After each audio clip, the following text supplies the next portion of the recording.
Mediterrània està plorant, les aigües es tornen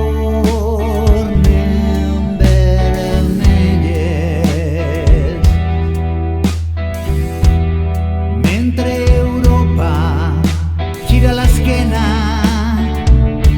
i no deixa atracar als seus ports.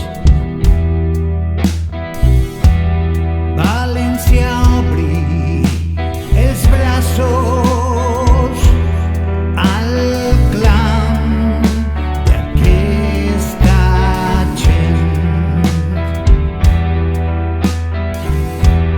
però Espanya, camisa blanca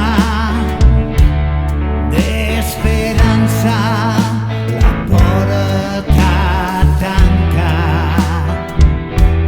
Són les pateres plenes de somnis de tantes dones, homes i infants que naufraguen en l'aigua bruta d'una Europa feixista i caduca, cada vegada més salvatge i més puta. Són els desitjos de tanta gent que a la mar perden la vida per culpa de lleis indecents d'una Europa que mata persones sense tindre cap tipus de remordiment.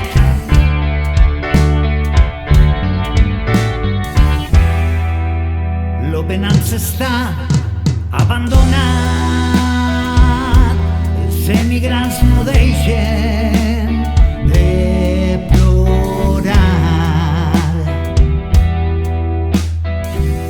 cansats, desesperats i morts de fam, passen dies i més dies a la mar. Itàlia nos deixa atracar, Espanya una multa es vol posar. Es trepitgen la esperança de viure lluny del seu infern. Són les pateres